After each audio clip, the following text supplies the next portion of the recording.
عليكم ورحمة الله وبركاته. بسم الله الرحمن الرحيم.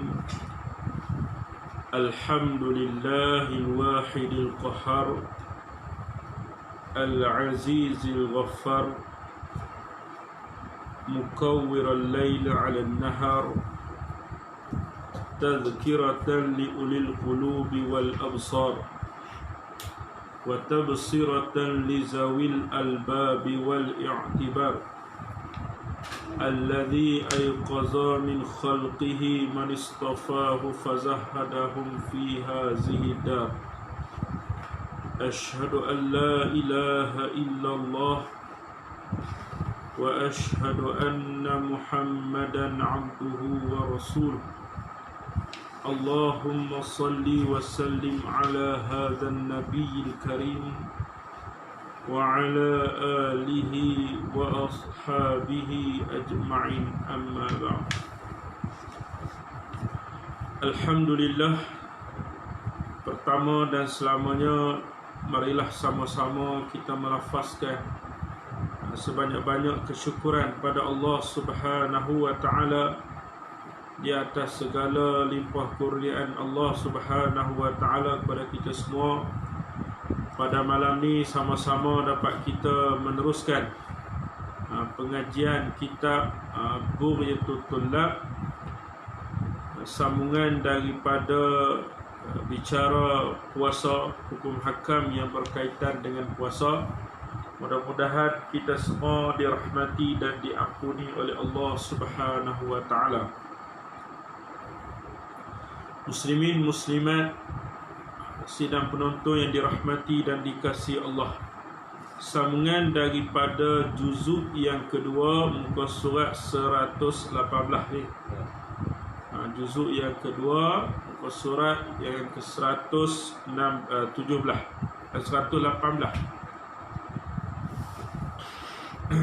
Qala al-musannifu rahimahullahu ta'ala, dan sunat berbanyak i'tikaf di dalam masjid kerana mengikut akan Nabi sallallahu alaihi wasallam, dan lagi supaya terpelihara diri daripada mengerjakan yang tiada patut. Istimewa pula pada 10 yang akhir daripada bulan Ramadan. Kata musannif, dan sunat berbanyak iktikaf di dalam masjid. Sebab apa? Kerana mengikut akan Nabi sallallahu alaihi wasallam. Ini pada bulan Ramadan sunat kita berbanyak iktikaf di dalam masjid. Tu. Kerana apa? Kerana mengikut akan perbuatan Nabi sallallahu alaihi wasallam. Duduk dalam masjid, duduk saja je, tak baca Quran, tak zikir apa pun dapat pahala. Dengan syarat kita niat iktikaf. Saja aku beriktikaf dalam ini masjid kerana Allah Ta'ala, duduk pun dapat pahala. Tu. Bukan kata bulan Ramadan, selain daripada bulan Ramadan pun dapat pahala kalau kita iktikaf dalam masjid. Apatah lagi bulan Ramadan, bulan yang dilipat kali gandakan pahala. Dan lagi supaya terpelihara diri daripada mengerjakan yang tiada patut. Kalau duduk rumah duduk tengok YouTube, main WhatsApp, main TikTok macam-macam jenis tu. Bersembang. Tapi kalau kita iktikaf, dapat memelihara diri daripada mengerjakan yang tiada patut, buat benda hak sia-sia. Jadi itu sebab istimewa pula mana lebih-lebih lagi. Istimewa pula mana lebih-lebih lagi pada 10 yang akhir daripada bulan Ramadan, lebih lagi dituntut beriktikaf di dalam masjid. 10 yang terakhir dari bulan Ramadan. Maknanya tiap-tiap malam Ramadan sunat berbanyakkan iktikaf, tapi 10 yang terakhir tu lebih-lebih lagi. Tu. Nah, lebih-lebih lagi disunatkan beriktikaf. 10 malam terakhir. Ni bagi orang lelaki lah. Orang perempuan tak disunatkan. Dia ni perempuan ni bukan kata iktikaf nak pergi ke masjid pun. Kalau membawa kepada fitnah, maka lebih aulanya dia sembahyang di rumah lah. Habis. Maka iaitu 10 yang akhir daripada bulan Ramadan yang lebih utama membanyakkan iktikaf. 10 yang terakhir daripada bulan Ramadan terlebih banyak iktikaf. Kita 10 yang terakhir itulah banyak di rumah, buat kuih, buat apa, ketupat, lemak, rendah sebagainya, pergi beli baju raya. 10 yang terakhir tu hari apa ni, daripada 10 tu 10 pergi beli baju raya. Ada 10 pasang baju raya dah. Sepatutnya 10 yang terakhir tu kena memperbanyakkan iktikaf dan sedekah. 10 yang terakhir juga perbanyakkan sedekah dan tilawah Quran dan baca Quran. Kerana Quran diturunkan pada bulan Ramadan, kerana Quran diturunkan pada bulan Ramadan adalah Nabi sallallahu alaihi wasallam bersungguh-sungguh pada yang demikian itu iktikaf, sedekah, tilawatul Quran dan memperbanyakkan amalan-amalan baik yang lain. Di samping kita beriktikaf, bersedekah, tilawah, kalau kita di pondok dengan kita daurah kitabnya, daripada satu kitab khatam sambung kitab lain pula. Paginya kita berdaurah, malamnya kita berdaurah. Jadi kena perbanyakkan amalan. Ni kita bulan puasa banyak lena tak boleh juga lah. Banyak lena, banyak main. Main jutaria lah. Rugi masa lah.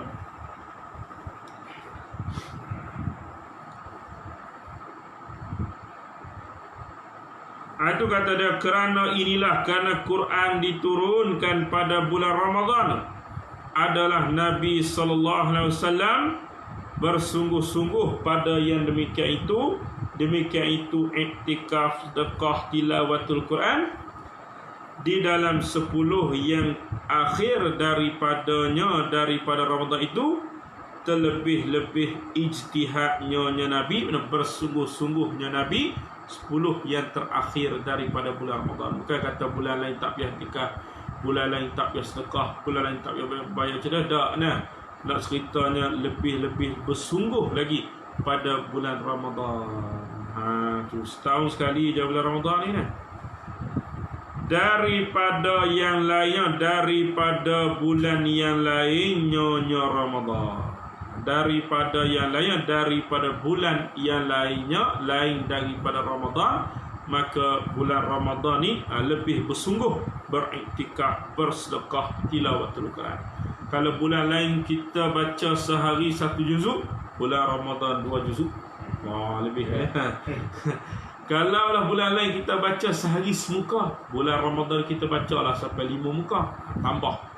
Kalau lah bulan lain kita tak baca langsung, bulan Ramadan sekurang-kurangnya sehari semuka. Gitu. Ini bulan lain tak baca, bulan Ramadan pun tak baca. Orang suruh tadarus Quran, dia lari. Ada juga. Dan diharap akan berbetulan ibadah dengan Lailatul Qadar. 10 yang terakhir itu perbanyakkan beribadah, diharapkan berbetulan ibadah kita dengan malam Lailatul Qadar. Tu kan. Muka surat 118. Ada yang tanya muka surat apa lah. Itu diharap akan berbetulan ibadah dengan Lailatul Qadar.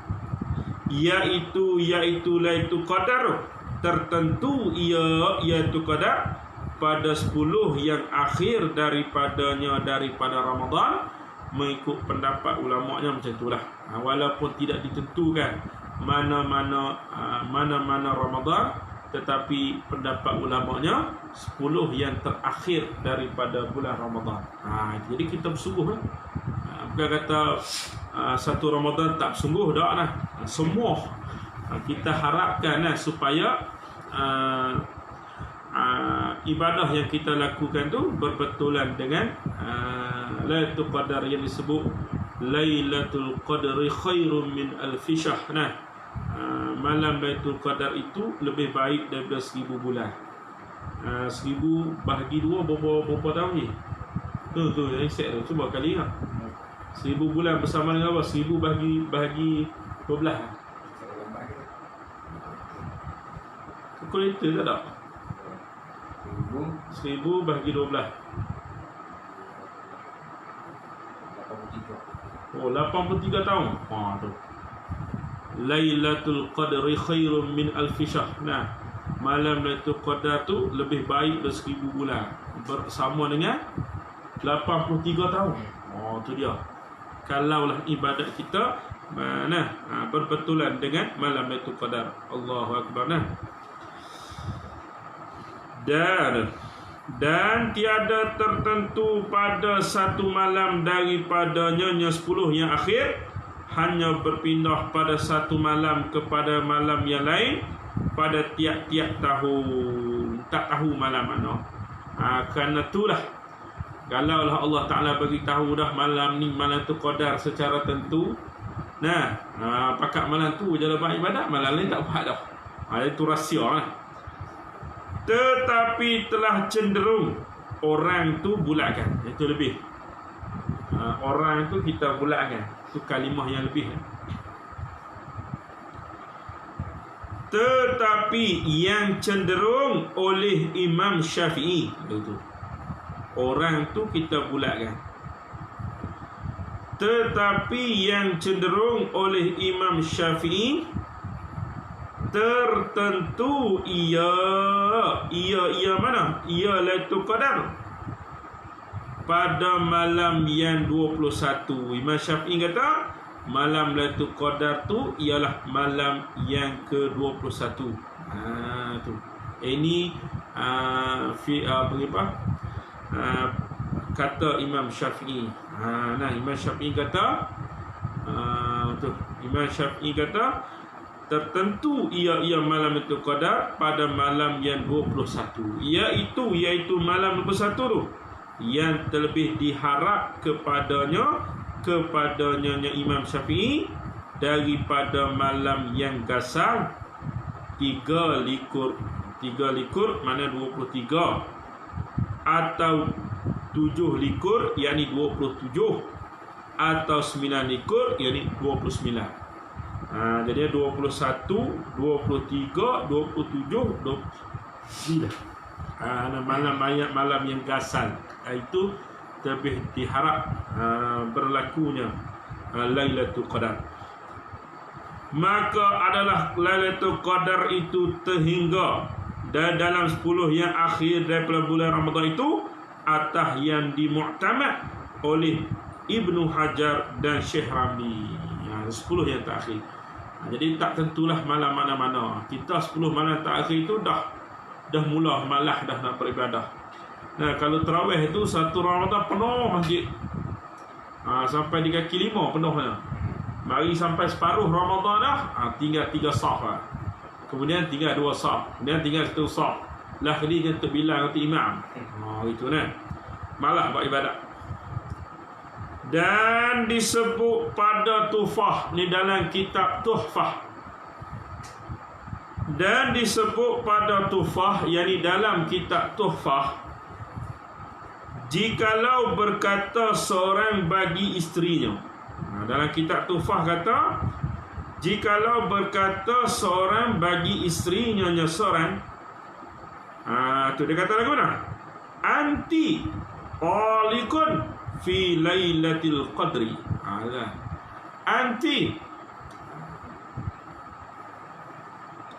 anti taliqun fi lailatul qadr. Nah, anti taliqun fi lailatul qadr. Nah, engkau tertalak pada malam Lailatul Qadar. Jika dikatanya yang demikian itu pada malam yang ke-21, nesejatuh talaknya pada malam yang akhir daripada bulan Ramadan. Dan jika dikatanya pada hari 21, tiada jatuh talak melainkan pada malam yang ke-21 pada tahun yang lagi akan datang. Tu. Nampak? Kita kata Syamil ni, dia menikah dah, bergaduh lah. Bergaduhnya bergaduh, lempar pinggan, lempar periuk. Kemudian Syamil kata, anti talikun fi lailatul qadar. Kamu ni tertalak pada malam Lailatul Qadar. Dia kata tahu malam Lailatul Qadar bila? Maka hukumnya, kalaulah dia kata tu pada malam yang ke-21, jatuh talaknya pada malam yang akhir daripada bulan Ramadan. Tapi kalau dia kata pada malam yang ke-20, kalaulah dia kata pada malam yang ke-21, tadi itu dia kata pada malam yang ke-21, kata nasa jatuh talaknya pada malam yang akhir daripada bulan Ramadan. Dan jika dikatanya pada hari, tadi malam, ni hari 21, tiada jatuh talaknya melainkan pada malam yang ke-21 tahun hadapan, tahun yang satu lagi. Nah, pada tahun yang lagi akan datang, tahun akan datang, tahun depan kan? Tu hukum dia. Nah, kalau Syamil kata kat isteri dia, Syamil kata kamu tertalak pada malam Lailatul Qadar. Dia kata tu bila? Malam yang ke-21. Jatuh talak isteri dia tu pada malam yang ke-29. Tapi kalau dia kata pada hari 21, jatuh talak tu pada tahun yang lagi akan datang. Lagu tu nah.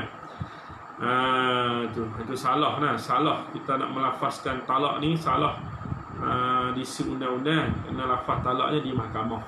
Itu gaduh macam mana pun, dah kita tak setuju dah, tak sehaluan dengan dia, maka kita pergilah jumpa, naiklah mahkamah, cara talak di depan hakim. Tak kena denda, ni talak di rumah. Nah, sebab ada dulu orang tanya ustaz aku tu lah, bergaduh sakan ingat laki bini sampai dia talak 3 kemudian menyesal. Dia masalah kan. Melainkan jika dilihat hanya orang akan Lailatul Qadar itu pada malam yang ke-23 Ramadan tahun taklid, tahun dia taklid tu lah, maka sebenarnya jatuh talak pada malam itu. Dan sunat menghidupkan malam Lailatul Qadar dan harinya Lailatul Qadar dengan berbuat ibadah serta dengan ikhlas dan yakin dan bersungguh-sungguh pada berbuat amal, kerana firman Allah Ta'ala, Lailatul Qadri khairum min alfi syahr. Berbuat amal dalam Lailatul Qadar lebih banyak pahala daripada berbuat amal di dalam 1000 bulan yang tiada dalamnya bulan Lailatul Qadar. 1000 bulan bersama dengan 83 tahun, tu lama lah. Tu butuh lah.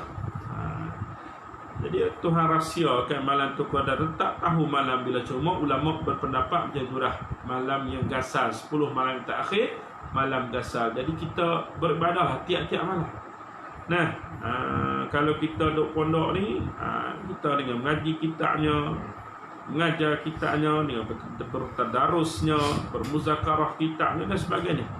Nah, berzikir, membaca Quran dan sebagainya lah. Dan lagi sabda Nabi sallallahu alaihi wasallam, man qama lailatal qadri imanan wa ihtisaban ghufira lahu ma taqaddama min zambi. Allahu akbar. Man qama lailatal qadri imanan wa ihtisaban ghufira lahu ma taqaddama min zambi. Maksudnya, barang siapa mengerjakan amal pada malam Lailatul Qadar kerana percaya akan kebesarannya dan taat lagi menuntut keredaan Allah, dan pahala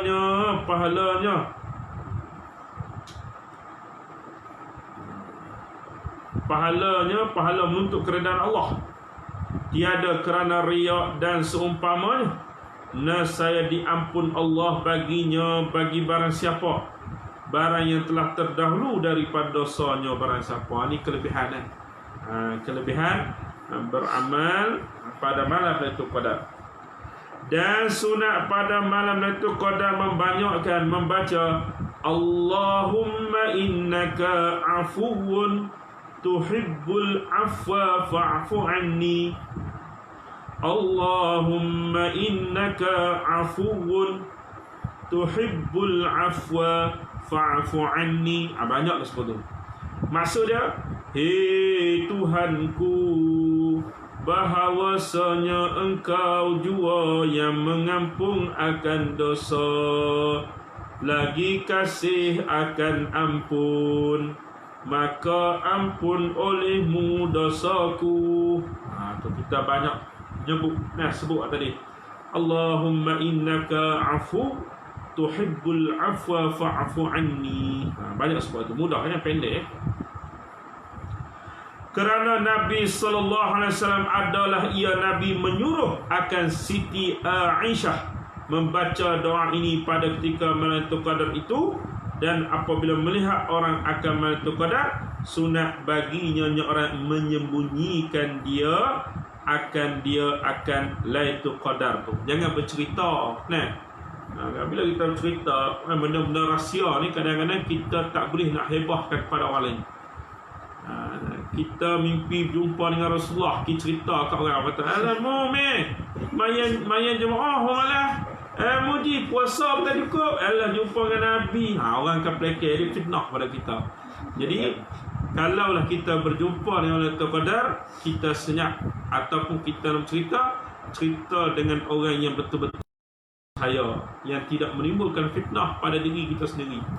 Ni kita dah hebah kat orang, aku malah jumpa itu Qadar. Tak boleh itu gitu. Senyap sembunyi. Biarlah kita dengan Allah Subhanahu Wa Taala sahaja. Tak perlu kita hebah melainkan kita cerita pada anak murid kita supaya ambil pengajaran ataupun faedah daripada apa yang kita sampaikan tu, bukanlah kerana nak menunjuk-nunjuk riak dan sebagainya. Dan setengah daripada alamat Lailatul Qadar. Ni tadi orang tanya tanda Lailatul Qadar tu pada Ustaz Salam. Ustaz Salam selalu tanya awal sangat. Nanti dulu ada tepat dia Ustaz Salam Dan setengah daripada segala alamat Lailatul Qadar itu, tiada hangat, tiada panas sangat, dan tiada sejuk tak panas. Tanda dah pada malam itu. Dan terbit matahari pada pagi-pagi harinya hari Lailatul Qadar. Putih warnanya matahari, tiada banyak cahaya daripadanya matahari, dan terangnya matahari dengan sebab dinding oleh sayap malaikat. Dan dengan jisimnya malaikat, tubuhnya malaikat, dan yang halusnya tubuhnya jisim. Tetapi tiada diperoleh kesempurnaannya Lailatul Qadar itu, melainkan orang yang didapatnya Lailatul Qadar dan orang yang berjumpa sebenarnya Lailatul Qadar. Kena orang yang pernah berjumpa beribadah Lailatul Qadar, mereka sendiri akan dapat merasai bagaimana malam Lailatul Qadar. Ukama menyatakan man lam yazuq wa lam yadri. Siapa yang tak rasa, dia tak tahu. Nak kena rasa dulu. Wallahu subhanahu wa ta'ala yarzuquna wa iyyakum bimannihi wa karamihi amin. Ini doa dah. Wallahu subhanahu wa ta'ala, bermula Allah Subhanahu Wa Taala, yarzuquna, memberi rezeki ia akan kami, wa iyyakum, dan akan kamu, bimannihi wa karamihi, dengan kemurahan kemuliaan Allah. Amin. Mudah-mudahan kita semua yang mengaji kita ni, yang mendengar, yang melihat, semualah dapat bertemu dengan malam tu qadar, insya-Allah. Mudah-mudahan kita pakai doa lah.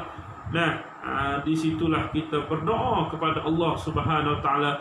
Insya-Allah doa kita mustajab. Sebagai kita pelajar, kita banyakkan doa, nah, supaya Allah Taala buka pintu hati kita, nah, terangkan hati kita untuk kita menerima ilmu, untuk kita menghafal kitab-kitab, untuk kita mengaji kitab-kitab daripada serendah-rendah sehinggalah sebesar-besar kita, insya-Allah. Nah, habis.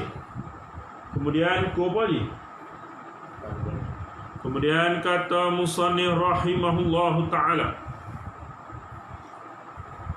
faslun ay haza faslun fi bayani fidyati fautis saumil wajibi. Faslun fi bayani fidyati fautis saumil wajibi. Ini suatu fasal pada menyatakan fidyah, luput puasa yang wajib. Fidyah nah. Tu orang salah baca nah. Pedih dan puah. Puah dan pedih. Puasa dan fidyah. Hukum pada menyatakan puasa dan fidyah, dia salah baca. Hukum pada menyatakan puas dan pedih. Lain tu. Fidyah dan puasa lah. Bermula makna fidyah itu diberi makanan yang memadai pada fitrah. Beri itu berapa? Fuqara atau masakin. Ganti daripada luput puasa Ramadan atau luput waktu fadilat waktunya Ramadan. Jadi fidyah nak kita beri makanan asasi ya. Makanan asasi kita sini berah. Kalaulah apa panggil pak cupak bersamaan dengan 2.7 kilo. Nah, pak cupak bersamaan dengan 2.7 kilo. Tu. Makna secupak berapa ni? 2.7 bagi 4 berapa? 4 cupak bersamaan dengan 2.7 kilo. Jadi kalau 2.7 bagi 4,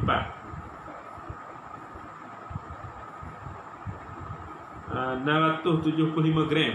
675 gram satu cupak bersamaan dengan 675 gram. Lagi tu. Mana sehari tinggal 675 gram. 4 hari 2.7 kilo lah. Kalau sebulan 30 bahagi 4. 30 bahagi 4 darat 2.7. Berapa? 20 kilo 25 gram. Mana kalau sebulan bersamaan dengan 21 kilo lah. Senang kita boleh lebih sikit lah. 21 kilo. Sebulan 21 kilo. Sebulan dah 30 hari lah. Kita pun 30 hari lah. Ada kau puasa 29 hari. Sebulan 30 hari. 30 hari berarti 30 cupak. Bahagi dengan 4. Bahagi 4 terbit gantan dia. Darat dengan 2.7 bersama dengan lebih kurang 21 kilo lah. Kiraan tepat 20.25 lah. 20.25 kilogram kan. Kalau kita tapi kita buhlah lebih sikit 21 kilo. Cara kira dah mudah lah. Maka yang wajib fidyah itu dengan salah satu daripada 3 sebab ni. Mana? Sebab yang pertama luput diri puasa, sebab mati, atau sebab tiada kuasa atasnya seorang puasa. Yang pertama sebab mati, meninggal dunia, tak ada nak qada puasa. Ada orang kata, ada tanya mai ustaz tolong buat fidyah tak? Banyak mana tinggal fidyah? Seumur hidup. Lama seumur hidup nah. Suruh tolong kira. Gitu kan. Gitu. Itu pertama, sebab yang pertama sebab mati atau sebab tiada kuasa atasnya seorang puasa, maka ia itu terbahagi. Ia sebab yang pertama ni atas dua bahagi. Mana? Yang pertama, orang yang mati dan padahal ada di atasnya orang qada puasa Ramadan yang wajib. Ada pada dia qada puasa Ramadan yang wajib. Gitu. Atau nazar, puasa nazar atau kafarah, dan didapatnya orang masa ia orang mengqadakan dia akan puasa pada ketika hidupnya orang, maka tiada diqadanya orang akan dia akan qada Ramadan, atau tiada dapat ia seorang mengqadakan dia akan puasa Ramadan pada ketika hidupnya orang, tetapi adalah luput puasanya dengan tiada uzur, hanya malah maka wajib pada dua surah ini. Pada tak ada, maka wajib pada dua surah, dua masalah ini.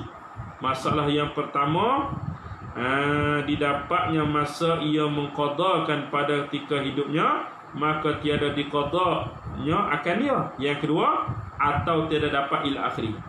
Pada dua masalah tadi tu dikeluarkan fidyahnya orang daripada harta peninggalannya orang bagi tiap-tiap hari satu mud, satu cupak, 9 hari puasa yang luput itu, kerana disuruh oleh Rasulullah SAW mengeluarkan makanan akan fidyahnya bagi miskin seperti yang tersebut. Riwayat hadis riwayat Tirmizi, tartitur, maknanya sehari satu cupak. Bahkan kalau kita tengok dalam kitab yang lain, ada pendapat kata ada gandaan, dan ada pendapat kata tak ada gandaan. Tidak ada ganda. Kita boleh tengok dalam kitab Sirajul Wahhaj. Dalam kitab Sirajul Wahhaj, maka di situ ada pendapat yang kata kena ganda. Setahun melewati setahun dan ganda, dan ada yang tidak ada gandaan. Jadi mudah ya. Kita kira berapa cupak dia, berapa hari dia tinggal puasa, sehari cupak. Kalau 1000 hari sekalipun, bahagi je dengan 4. Sebab kita nak kena tukar dia kepada gantan dulu. Sebab 4 cupak bersamaan dengan 1 gantan.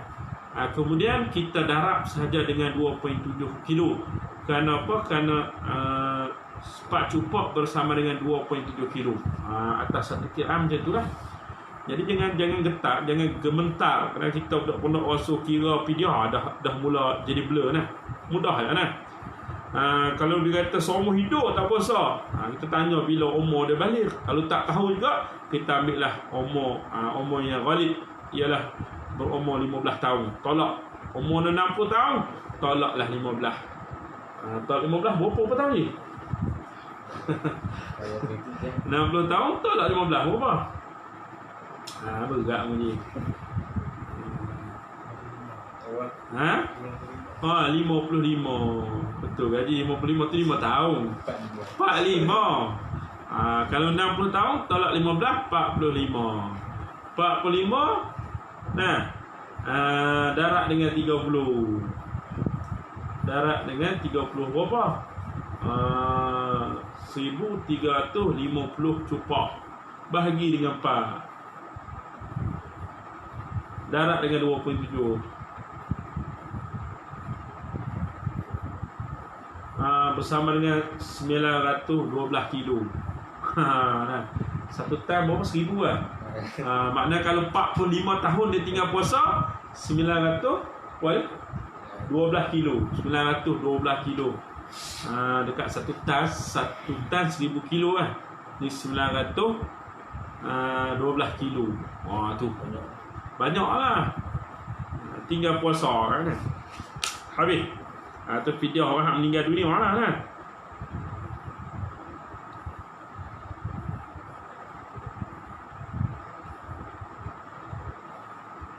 Tu atau dipuasakan gantinya hanya orang tu.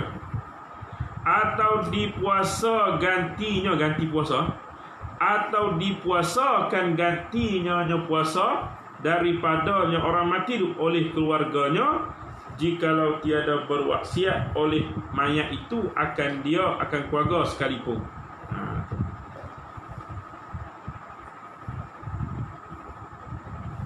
Ataupun wakula fidyah dan puasa ganti.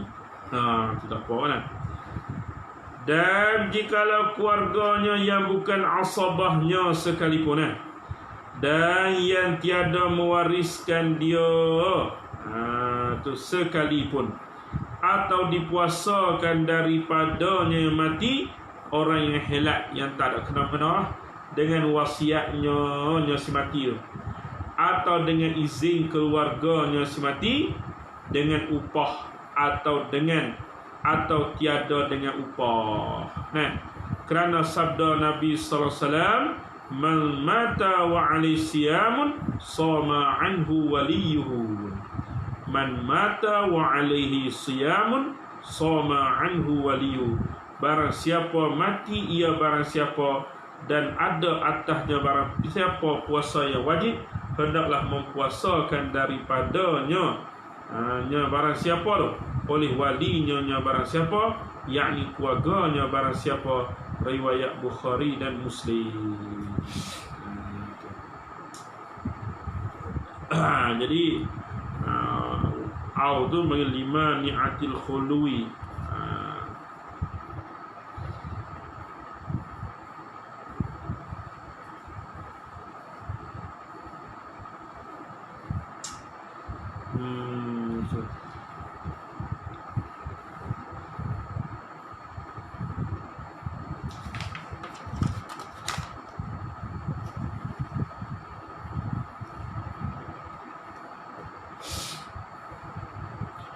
Maknanya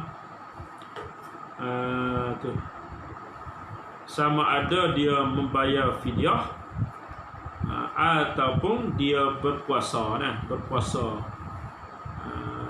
ataupun lebih afdalnya dia puasa dan juga mengeluarkan fidyah.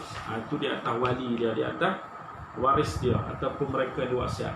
Boleh sama ada dia bayar fidyah ataupun dia puasa, ataupun dilakukan kedua-duanya habis. Dan lagi sabda Nabi sallallahu alaihi wasallam yang pernah dan lagi sabda Nabi sallallahu alaihi wasallam. Jadi cukuplah dulu sekadar itu perbincangan kita berkaitan dengan puasa pada malam ni. Mudah-mudahan kita dapatlah sedikit sebanyak ilmu sebagai bekalan untuk kita menghadapi Ramadan pada tahun 1441 Hijrah ni, insyaAllah. Mudah-mudahan. So insyaAllah lah kita akan masuk membicarakan berkenaan dengan apa dia, fidyah. Panjang juga tu bahasa fidyah tu. Kemudian masuk pada bicara puasa sunat, puasa sunat. Kemudian masuk bicara ba'iktikaf.